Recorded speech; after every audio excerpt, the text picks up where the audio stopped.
할렐루야. 계속해서 믿음 시리즈를 말씀드리고 있습니다. 오늘은 마태복음 15장에 있는 말씀을 가지고 한 가나안 여자의 큰 믿음이란 제목으로 말씀을 드리겠습니다. 이 말씀에 부제를 달면 이 가나안 여자의 큰 믿음은 부스러기라도 줬사오니 라는 믿음입니다. 사람들은 온전한 거 먹기를 좋아하죠. 온전한 거, 깨끗한 거 원합니다. 결코 남은 부스러기, 먹다 남은 거 원하지 않습니다. 그러나 하나님의 은혜는 사실은 부스러기가 없습니다. 우리의 관점에서, 그러나 우리의 관점에서는 그 부스러기라도 줬사오니라고 하는 관점은 하나님을 향한 간절한 기대와 소망을 표현하는 것이고, 하나님의 작은 손길에도 우리는 응답받고 해결되고 치료되고 치유된다는 그런 확신이 있습니다. 그래서 이번 주에 주신 이 말씀을 통해서도 다시 한 번 더 우리의 믿음을 당근질할 수 있는 그런 시간이 되었으면 좋겠습니다. 지금 우리나라는 군사와 경제, 외교에 이르기까지 사실 많은 분야에서 위기와 갈등을 겪고 있습니다. 특히 아시는 대로 이웃나라 일본과는 다시 안 볼 것처럼 서로 대립하고 외교적인 갈등과 위기를 만들어가는 것처럼 보입니다. 얼마 전에는 일본에서 우리나라를 안전보장 우호국에 제공하는 수출에 따른 허가 신청을 면제해주는 화이트 국가에서 제외를 하더니, 또 3일 전에는 우리나라도 일본과의 지소미아 한일 군사정보보호협정을 파기해 버렸습니다. 이로써 우리나라와 일본은 서로 간에 정말 심각한 위기를 맞이하게 되었습니다. 이처럼 나라도, 아니 우리 개개인도 살아가다 보면 내가 원하든 원하지 않든 이런 크고 작은 위기와 갈등을 경험하게 됩니다. 그 위기는 국가에만 오는 것이 아니라 사람에게도, 우리 사업에도, 직장에도, 우리 가정에도 찾아옵니다. 그런데요, 누구도 그 위기가 올 거라고 생각하지 않기 때문에 생각하지 않았던 위기다 보니까 제대로 준비를 못한 거예요. 그러다 보니 어떻게 됩니까? 가정은 파탄이 나고, 회사는 부도가 나고, 국가는 세계적인 신뢰를 잃게 되는 것입니다. 어쨌든 인생을 살아가다 보면 우리가 예기치 아니하는 위기를 맞이하게 되고, 그 위기로 인해서 얼마나 많은 사람들이, 인생들이 힘들어 하는지 모릅니다. 신앙생활도 마찬가지라고 생각합니다.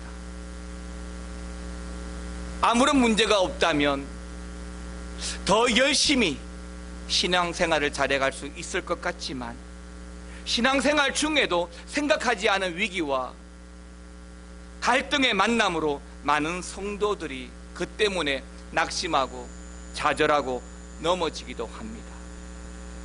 좀 더 심할 때에는 신앙을 포기하고 교회를 떠나가는 경우도 생깁니다. 성경에 나오는 위대한 믿음의 사람들을 보면 그들도 한결같이 지금 제가 여러분들에게 말씀드리고자 하는 그런 위기와 갈등들을 다 겪었더라고요. 성경에 나와 있는 단 한 사람도 예외 없이 위기와 갈등을 겪지 않은 사람은 없었습니다. 믿음의 조상 아브라함도 우리가 믿음의 조상이라고 부르고 있지만, 하나님의 부르심에 순종하여 하나님이 보내주신 그 땅, 바로 그 땅 가나안 땅에 들어가서 정착하고 살았지만, 그런데 무슨 일이 발생했습니까? 기근이 들었습니다. 이 기근 때문에 아브라함은 견디다 못해서 그 위기를 극복해 보기 위해서 선택한 것이 애굽으로 잠시 내려가는 것이었습니다. 애굽으로 내려가면 이 위기를 극복할 거라고 여겼던 것입니다. 그러나 애굽으로 내려가서 그 기근, 그 위기는 극복이 되었지만, 그런데요, 또 다른 위기가 찾아왔습니다.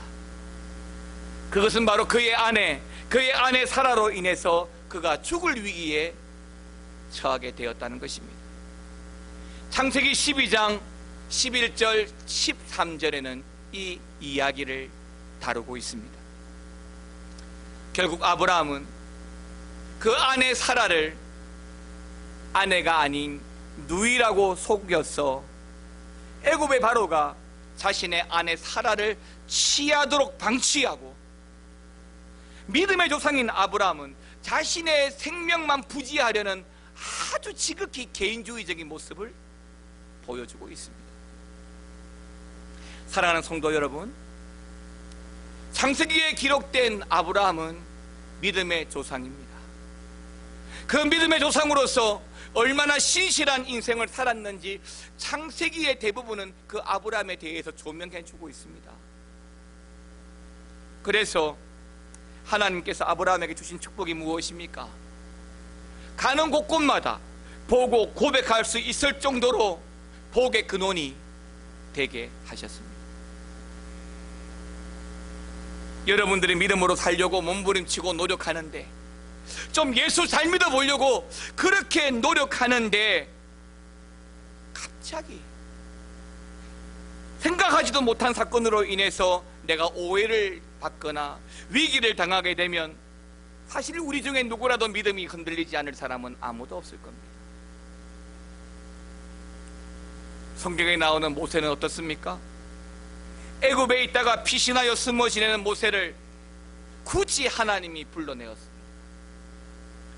그런데 정작 그 하나님의 말씀에 순종하여 이스라엘 백성들을 출애굽하여 인도하여 낼 때에는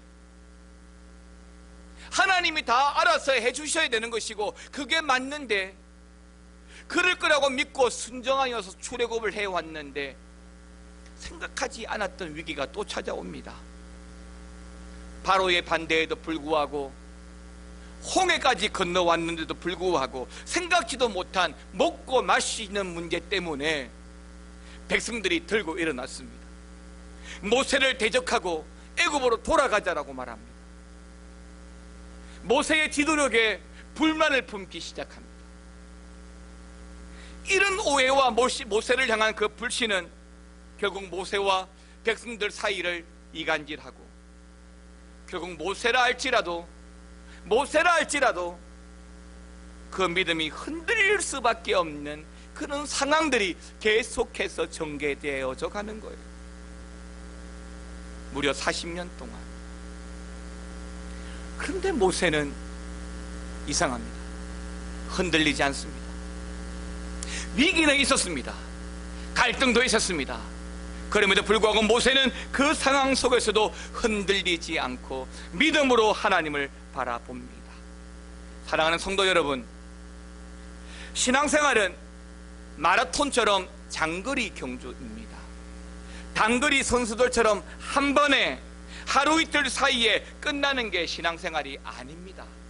멀리 보고 또 멀리 가야 되는 것입니다. 그러다 보면 예상하지 않았던 이런저런 어려움과 위기를 만날 수밖에 없습니다.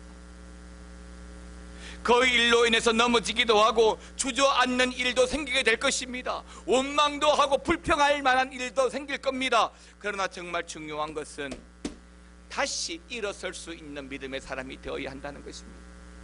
마귀가 작심하고 나를 넘어뜨리려고 마음먹으면 사실 넘어지지 않을 수 있는 사람이 별로 없을 겁니다.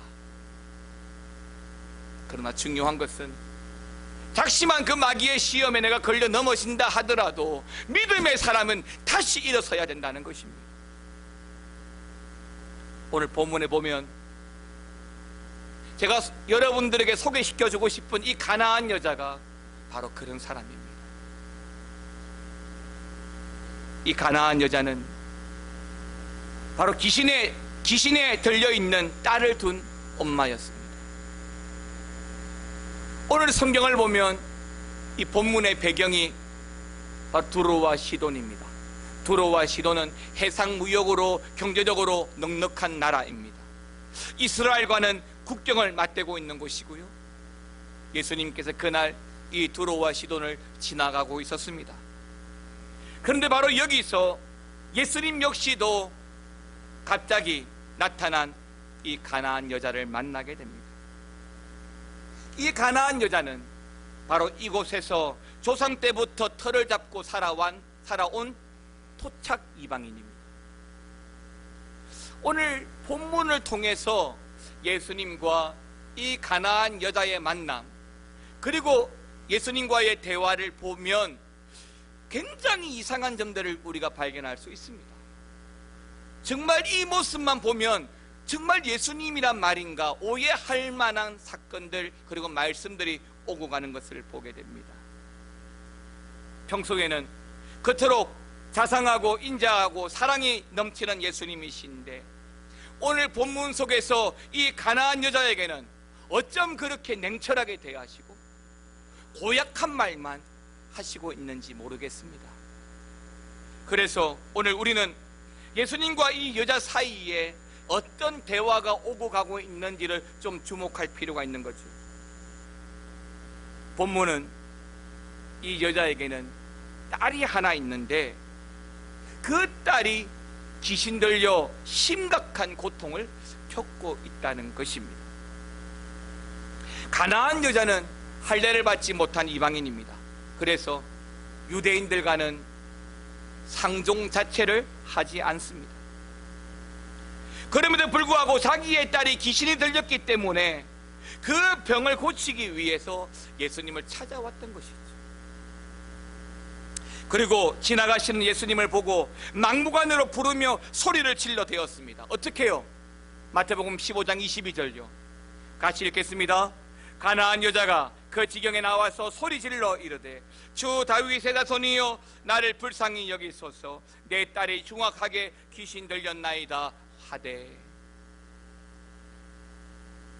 이러한 고백, 여러분 이 고백이 얼마나 귀합니까? 예수님은 도마의 신앙 고백을 받으시고 베드로의 신앙 고백을 받으시고 그 고백들을 축복하시고 칭찬하신 적이 많습니다.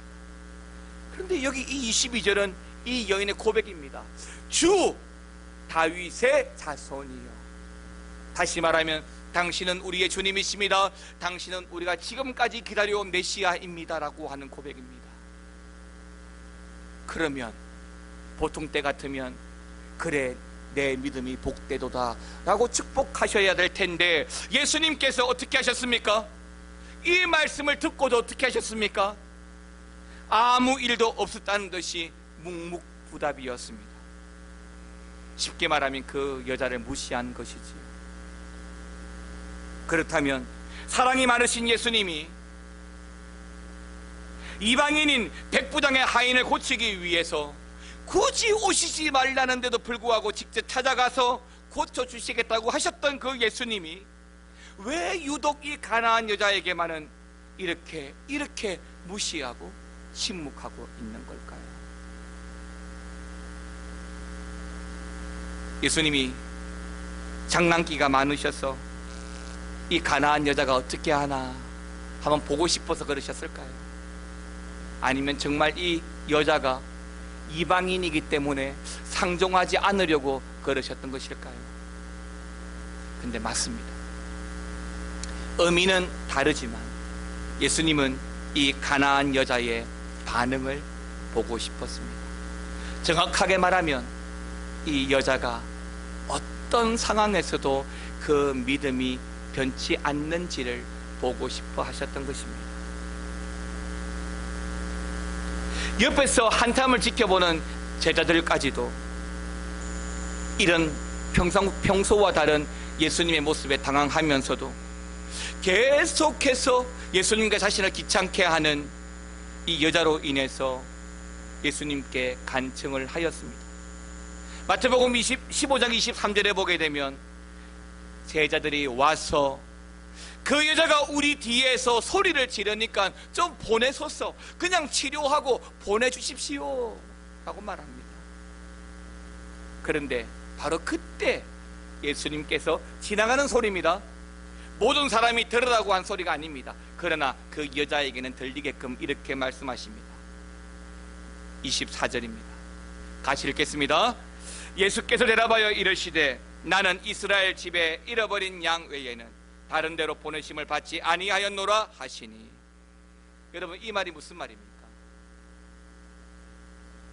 예수님의 관심은 오직 선택받은 이스라엘 백성들을 구원하시는 데 있다는 말입니다. 다시 말하면 표현이 지나치지만 너 같은 거에 관심이 없다는 겁니다. 너 같은 이방인 따위는 안중에도 없다는 것입니다. 여러분 이 정도로 무시당하고 모멸감을 안겨주었다면 쓰러질만 하지 않습니까? 자존심이 상해서라도 그냥 포기하고 돌아가는 게 맞지 않습니까? 이 여자도 사람인데 자존심이 없는 것도 아니고 말이죠. 하필 예수님은 사람에게 마지막이라고 말할 수 있는 그 자존심을 굳이 건드려야 할까요? 그런데도요 25절의 말씀을 보시면 이 여자가 예수님께 다시 이렇게 말합니다. 한 번 더 읽겠습니다. 여자가 와서 예수께 절하며 이르되 주여 저를 도우소서. 여러분, 이 고백이 여러분의 고백이 되기를 주의 이름으로 축원합니다. 이 가나안 여자는 너무도 차가운 예수님의 말씀을 듣고서 쓰러지기는커녕 모멸감을 안고 도망가기는커녕 오히려 예수님 앞에 더 가까이 나아가서 무릎을 꿇었습니다. 그리고 절합니다. 그리고 엎드려 이렇게 말합니다. 주여 나를 불쌍히 여겨주시옵소서. 주여 저를 도와주시옵소서. 주님밖에 나의 피할 바위가 없습니다. 여러분, 하나님을 향한 우리의 간절함은 외면당하는 우리를 돌이켜 다시 역사하고 치료하고 만나주시는 줄 믿습니다. 하나님을 향하여 여러분의 간절함을 잃어버리지 마십시오. 여러분, 그 간절함을 놓치지 마십시오. 신앙생활의 원리는 바로 그 간절함에 있습니다. 은혜 받고 응답받는 비결도 바로 그 간절함에 있습니다. 예수님이 보시고자 했던 모습이 바로 이 모습이에요. 예수님을 비난하지 않습니다. 불평하지 않습니다. 그저 엎드려 절하며 내 딸을 살려달라고 간청할 뿐입니다. 충분히 낙심하고 쓰러질만 하지만 이 여자는 다시 일어서서 예수님께 다가가고 있습니다. 어떻게 되었을까요? 우리가 성경을 본 대로, 우리가 기대하는 대로 예수님은 이 여자의 큰 믿음을 보셨습니다. 큰 믿음을 보시고 축복을 하셨습니다. 여러분, 기쁨으로 28절 말씀을 같이 한번 읽어보겠습니다. 이에 예수께서 대답하여 이르시되 여자여 내 믿음이 크도다. 내 소원대로 되리라 하시니 그때로부터 그의 딸이 나으니라. 할렐루야. 여자여 내 믿음이 크도다 라고 하셨습니다. 여러분, 예수님이 보시고자 하신 것은 믿음입니다. 믿음이에요. 근데 그 믿음을 어떻게 축복하십니까? 큰 믿음이라고 축복하시는 거예요.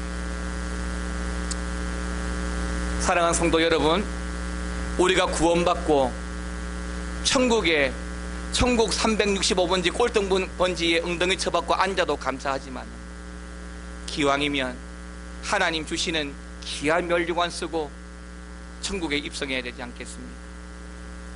귀한 예수 믿을 거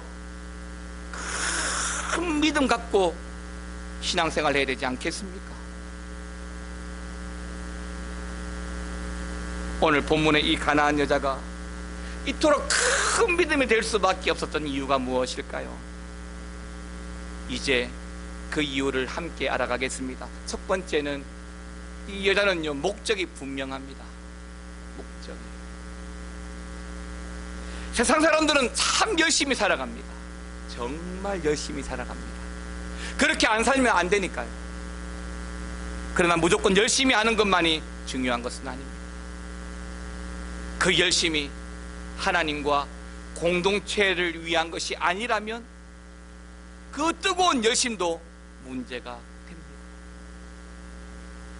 그래서 우리는 목적을 가지고 살아가야 됩니다. 목표를 정해놓고 달려가야 합니다. 지난 수요일에 우리 홍준사님이 설교하면서 죄에 대해서 언급을 하더라고요. 죄는 화살에서 떠난 그 활이 관역을 비껴가는 것이다 라고 원어적으로 풀이를 해주더라고요. 맞습니다. 목적을 상실한 것이 죄입니다. 목표에 빗나가는 것이 죄예요. 죄는 분명한 목적을 가지고 살아가는 사람들에게는 해당되지 않습니다. 분명한 목적을 가지고 살아가는 사람들은 어떤 험난한 길에서조차 앞으로 나아가게 되지만은, 목적과 목표가 없는 사람은 가장 순탄한 길에서조차 단 한 발자국도 앞으로 나가지 않습니다. 오늘 이 여자도 분명한 목적이 있습니다. 그 때문에 내가 생각해보지도 못했던 예수님의 말과 행동에 넘어질 수가 없는 겁니다. 상처가 안 되었을까요? 아니요, 상처 엄청 되었을걸요. 평생 못 들어본 말이었을 겁니다. 그럼에도 불구하고 왜 포기하지 않았다고요? 목적이 있으니까요. 내 딸 이번에는 고쳐야 되니까. 사랑하는 성도 여러분, 삶의 목적, 즉 목표가 무엇입니까? 여러분들이 신앙생활하는 목적이 무엇입니까? 출세하고 호에 여러분 부유하게 사는 것인가요? 오늘 본문에 나오는 이 가나안 여자에게 있어서 목적은 단 한 가지였습니다. 귀신 들린 내 딸이 다시 고침받는 것입니다. 이 한 가지만 이룰 수 있다면 어떤 굴욕도 어떤 수치도 각오가 되어 있습니다. 그렇습니다. 목적이 분명한 사람은 포기하지 않습니다. 여러분, 우리 교회가요, 그냥 대충 주일을 맞이하고 예배하고 하는 것이 아닙니다. 우리 교회도 목표가 있고 목적이 있습니다. 지난 50년을 뒤로하고 새로운 50년을 바라보면서 우리 교회가 세워져 가야 할 가치, 그 목적이 있습니다. 우리 교회 홈페이지에 제가 인사말에 그렇게 했다고 말씀을 드린 적이 있지만, 세상에 많은 교회가 있지만 우리 미아중앙교회가 있어야 될 이유와 가치를 설명하는 교회이고 싶다라고 했습니다. 사랑하는 성도 여러분, 예수님을 향하여 삶의 목표를 분명히 하십시오. 그냥 교회 나오지 마십시오. 그냥 신앙생활 하지 마십시오. 목적을 가지고 신앙생활 하십시오. 구원받아야 된다는 목적, 전도해야 된다는 목적, 또 여러분 개개인의 목표를 가지고 기도하고 신앙생활 하십시오. 두 번째는 이 가나안 여자가 칭찬받았던 것처럼 예수님에 대한 큰 믿음이 분명했습니다. 가나안 여자는 예수님에 대한 믿음 하나로 예수님을 찾아왔습니다. 이방인이었지만 유대인인 예수님을 만날 수도 없고, 대낮에, 그것도 남녀가 대화를 할 수 없는 불문율에도 불구하고 믿음 하나 갖고 예수님을 찾아왔습니다. 왜냐하면 예수님은 반드시 자기 딸을 고쳐줄 수 있는 유일한 분이라고 확신했기 때문에 그렇습니다. 병원에서 수술을 받기 위해 누워있는 환자들은 의사에 대한 전폭적인 신뢰가 있어야 합니다. 저 선생님이라면 내 몸을 맡겨도 고칠 수 있다는 믿음과 신뢰가 내 병을 빨리 낫게 합니다. 사랑하는 성도 여러분, 내가 확신 있고 믿음이 분명한 사람은 그 믿음이 또한 많은 사람들에게 영향력을 끼칩니다. 때문에 오늘 우리에게 있어서 주님을 향한 분명한 믿음에 대한 확신이 필요한 것입니다. 사단이 하는 일은 그 믿음을 가지지 못하게 하는 거예요. 우리에게 믿음에 대한 확신보다 자꾸만 의심을 가져다 줍니다. 그런데 의심이 많아지면 어떻게 돼요? 불신이 됩니다. 사단은 도마에게 불신을 심어 주어서 예수님의 부활을 믿지 못하게 했습니다. 하나님은 못하실 일이 전혀 없으신 전지전능하신 하나님이십니다. 전지전능하신 하나님은 실수하지도 않으실 뿐더러 능력 있는 하나님이십니다. 믿으십니까? 바로 그 믿음이 오늘 이 가나안 여자에게 있습니다. 예수님은 전지전능하신 하나님이라는 그 믿음, 그 분명한 믿음으로 인해서 오늘 이 가나안 여자가 예수님을 찾아왔고, 그리고 그 딸이 치유받게 되어진 줄 믿습니다. 마지막 세 번째는 사랑했기 때문에 흔들리지 않았습니다. 딸을 위해서라면 어떤 수치나 모욕도 감수할 각오가 되어 있습니다. 여러분, 사실 그렇지 않습니까? 어떤 부모라도 죽어가는 자식 앞에 망설일 부모가 어디 있습니까? 체면, 어떤 부모라도 묻지도 따지지도 않을 거예요. 내 자녀를 살릴 수만 있다면 불구덩이라도 뛰어들 겁니다. 부모는 그래요. 여러분, 우리 안에 주님을 사랑하는 마음이 있다면 넘어질 수 있을런지는 모르지만 언제든지 다시 일어설 수 있습니다. 우리가 누군가를 사랑한다면 어떤 어려움도 견딜 수 있습니다. 교회도 마찬가지지 않습니까? 저와 여러분들이 우리 교회를 사랑하는 그 마음이 있다면 우리 교회에 주어질 또 어떤 위기가 있다 하더라도 극복할 수 있고, 교회가 준비하고 있는 교회관 건축이든 대각성 전도회든 왜요? 영혼을 사랑하는 마음, 교회를 사랑하는 마음, 사랑하는 성도 여러분,